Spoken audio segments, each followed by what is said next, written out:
오늘은 소요리 문답 제 77문과 78문에 대해서 살펴보도록 하겠습니다. 제 9계명이 명하는 것이 무엇이고 또 금하는 것이 무엇인가 하는 것입니다. 먼저 문답과 질문을 같이 읽도록 하겠습니다. 먼저 77문 시작. 제 9계명이 명하는 것은 무엇입니까? 거기에 대한 답이죠. 시작. 제 9계명이 명하는 것은 사람 사이의 진실함과 자기 자신과 이웃의 명예를 유지하고 증진시키라는 것이고 특별히 증언할 때에 그리하라는 것입니다. 제 78문 문답입니다. 시작. 제 9계명이 금하는 것은 무엇입니까? 답 시작. 제 9계명이 금하는 것은 무엇이든지 진솔함을 손상하는 것과 자기 자신과 이웃의 명예를 훼손하는 것입니다. 아멘. 지난 시간에는 제 9계명의 가장 기본적인 의미가 무엇이고 또 실천적인 영역들이 무엇인가 하는 것들을 살펴보았습니다. 제 9계명의 기본적인 의미는 재판이라고 하는 특수한 상황과 관련된 계명이라고 말씀을 드렸죠. 재판에서 증인은 거짓 증언을 말해서는 안 된다는 것입니다. 그 증인의 말 한마디에 따라서 죄 없는 자가 죄 있는 자가 될 수 있고 또 죄 있는 자가 죄 없는 자가 되어질 수 있기 때문이지요. 또 심지어는 이제 증인의 말 한마디가 인격을 파괴하고 또 경제적으로도 엄청난 타격을 줄 수도 있고 또 죽일 수도 있고 살릴 수도 있었던 것이죠. 그래서 법정에서의 증인은 그랬을 것이다 라고 하는 추측성 증언도 해서는 안 되고요. 또 그 어떤 상상을 동원해서도 안 된다는 것입니다. 이것이 제9계명에서 말하고 있는 가장 기본적인 의미인 것이죠. 9계명의 실천적인 영역을 보게 되면은 굉장히 이제 넓게 이야기를 하고 있지요. 에베소서 4장 25절에 보면은 그런즉 거짓을 버리고 각각 그 이웃과 더불어 참된 것을 말하라. 이는 우리가 서로 지체가 됨이라. 이렇게 이야기합니다. 그러니까 이 말씀에 의하면 제9계명은 단순히 어떤 법정에서뿐만이 아니라 우리의 삶의 모든 상황 속에서 모든 종류의 거짓말과 관련됨을 알 수가 있습니다. 우리는 어떠한 종류의 거짓말을 해서도 안 된다는 사실을 지난 시간에 살펴보았습니다. 사람들이 말하고 있는 상황 윤리 속에서의 거짓말 혹은 하얀 거짓말 이것도 없다는 것입니다. 성경에 나오는 그 거짓말의 여러 상황들을 우리가 살펴보는 가운데 우리가 얻었던 결론이지요. 하나님께서는 정상 참작은 하시지만은 그러나 거짓말이 정당화되지는 않는다는 것입니다.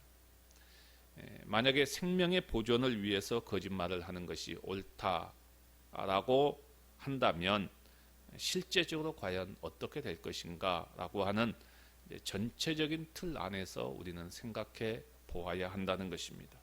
조금씩 여지를 남겨두게 되면은 결국은 하나님의 말씀은 무너지고 만다는 것입니다.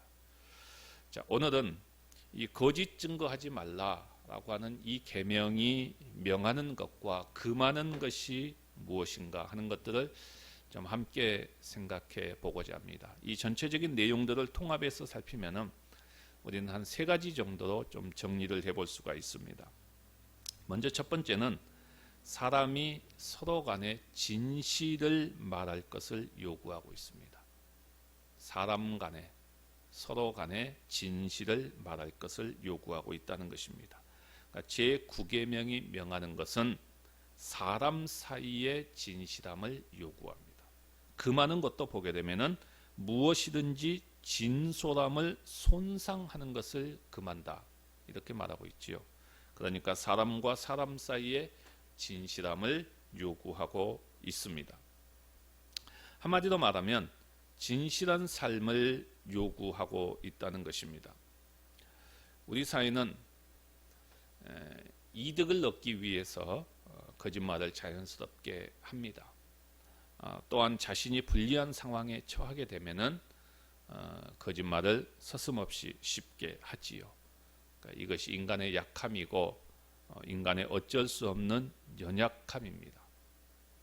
그러나 그 거짓의 결과는 제9계명에서 금하고 있는 이웃의 명예에 우리의 거짓으로 인해서 크게 손상되는 일이 일어나고 결과적으로는 우리 사회는 굉장히 황폐하게 되고 메마르게 되고 반목과 갈등이 판을 치게 되고 간사함과 약사빠른 사람만이 살아남을 수 있는 사회가 된다는 것입니다. 그러니까 하나님께서는 이것을 분명하게 싫어하신다라고 말씀하고 있지요. 우리가 매사에 진실한 삶, 진실한다라고 하는 것은 사실 굉장히 어려운 부분입니다. 은혜 없이는 불가능합니다. 그러니까 늘 사람들은 상황을 이제 왜곡해서 받아들이려고 하는 경향이 있고요. 또 어떤 일이든지 내 마음대로 내 생각대로 해석하려고 하는 경향들이 있습니다. 그러니까 사람과 사람 사이에 이런 모습들이 오고 가기 때문에 대부분 이런 생각 속에서 나오기 때문에 진실함을 추구한다라고 하는 것이 그렇게 간단한 문제는 아닙니다. 오로지 하나님의 은혜가 절대적으로 필요합니다. 그러면 우리는 어떻게 해야 될까요? 하나님께서는 시대와 장소를 초월하여 변하지 않는 도덕법을 주셨습니다. 그리고 우리에게 순종을 요구하지요.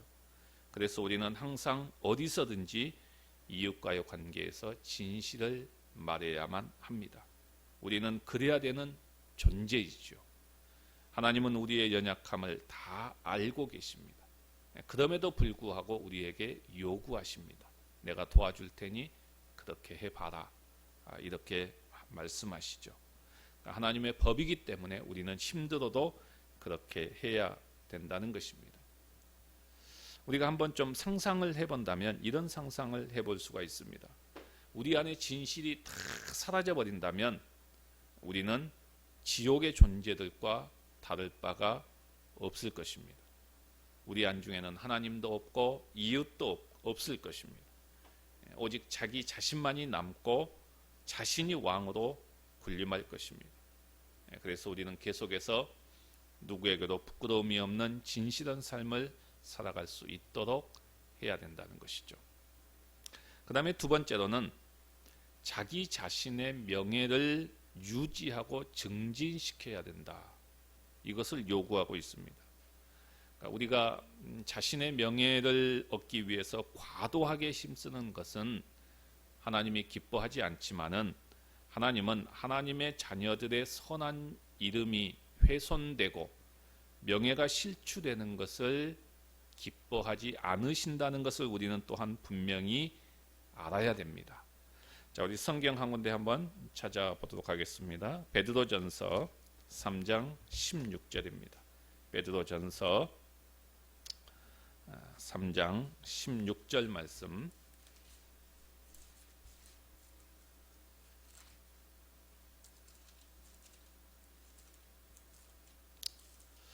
자, 우리 다 같이 한 목소리 읽어봅니다. 시작. 선한 양심을 가지라. 이는 그리스도 안에 있는 너희의 선행을 욕하는 자들로 그 비방하는 일에 부끄러움을 당하게 하려 함이라. 아멘. 우리 그리스도인들은 선한 양심을 가져야 된다라고 말씀하지요. 왜 선한 양심을 가져야 됩니까? 우리가 진실한 신앙생활을 할 때에 꼭 비방하는 사람들이 있다는 것입니다. 그런데 그 비방하는 사람들을 오히려 부끄럽게 만들기 위해서입니다. 사람들이 왜 우리의 신실한 신앙생활을 비방할까요?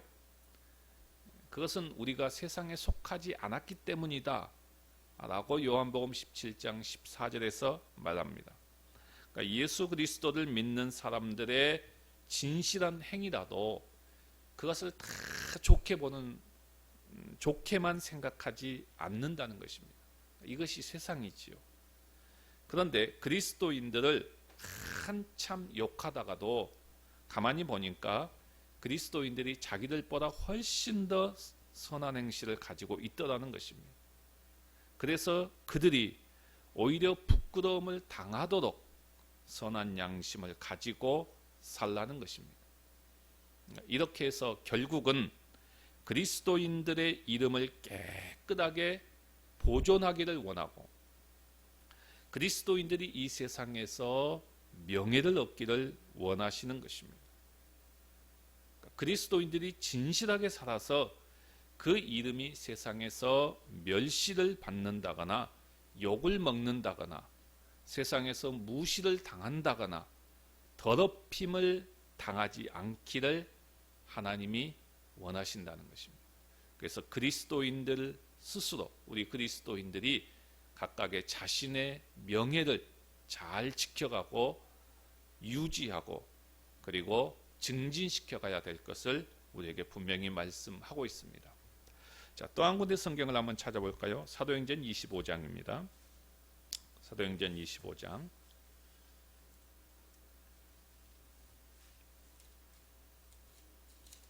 10절에서 11절 말씀 10절에서 11절 말씀 우리 다 같이 한번 읽어보겠습니다. 25장 10절에서 11절 시작. 바울이 이르되 내가 가이사의 재판 자리 앞에 섰으니 마땅히 거기서 신문을 받을 것이라. 당신도 잘 아시는 바와 같이 내가 유대인들에게 불의를 행한 일이 없나이다. 만일 내가 불의를 행하여 무슨 죽을 죄를 지었으면 죽기를 사양하지 아니할 것이나 만일 이 사람들이 나를 고발하는 것이다 다 사실이 아니면 아무도 나를 그들에게 내줄 수 없나이다. 내가 가이사에게 상소하노라 한데. 아멘. 무슨 내용이죠? 바울이 로마 황제에게 재판을 청하는 내용이지요. 바울이 왜 이렇게 했을까요? 그것은 자기 명예를 정당하게 지킬 필요가 있었기 때문인 것입니다. 그러면 당시에 총독도 있었는데 왜 하필 황제에게 재판을 청했을까요?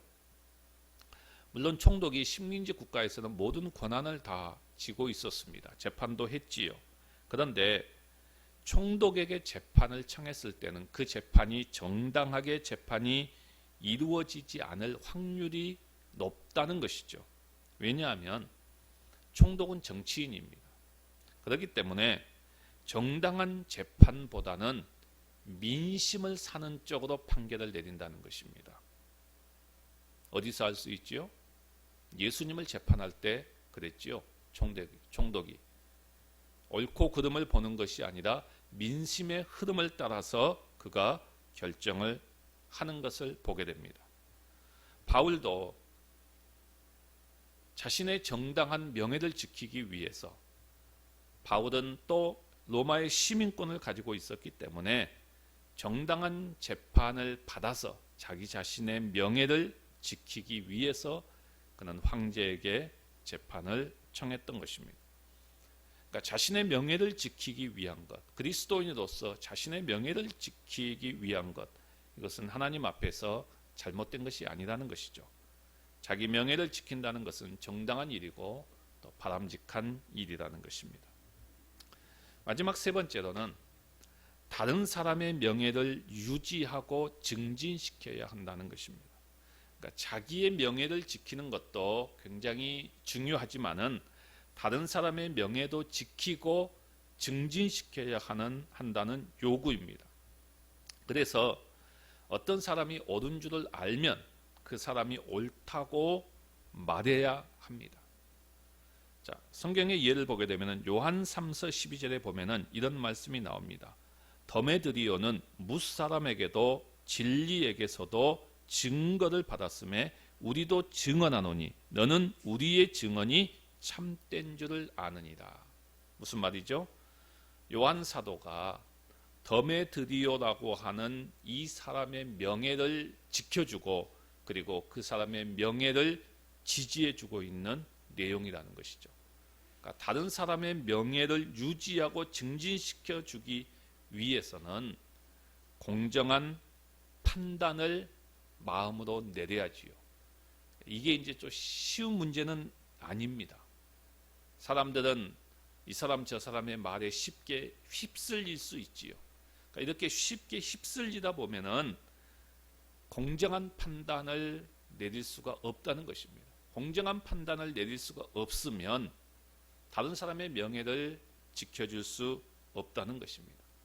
그래서 이 다른 사람의 명예를 지켜주는 이 일에 굉장히 중요한 것이고, 특별히 이런 부분에 있어서 힘을 가지고 일을 처리하는 사람들의 직종들은 굉장히 중요하죠. 예컨대 다른 사람의 명예를 지켜주는 데 있어서 우리 사회에서 가장 힘 있는 부류들이 어떤 사람들이죠? 판사, 검사, 변호사, 이런 사람들 아니겠습니까? 그러니까 억울한 사람을 구출할 수도 있고 또 변호해서 그 사람의 명예를 지켜줄 수 있습니다. 그러니까 이것을 잘 감당하면 존경을 받지요. 그런데 오히려 이 직위를 이용해서 타락하게 되면은 사회 지탄을 받게 됩니다. 더군다나 이 사람들이 세력을 형성해서 자신들의 이익 집단으로 가게 되면은 사회를 해치는 아주 위험한 집단이 되어버린다는 것이죠. 사람의 인권이 무시되고 사람의 명예가 훼손이 되어지고 하는 일들이 벌어지게 된다는 것입니다.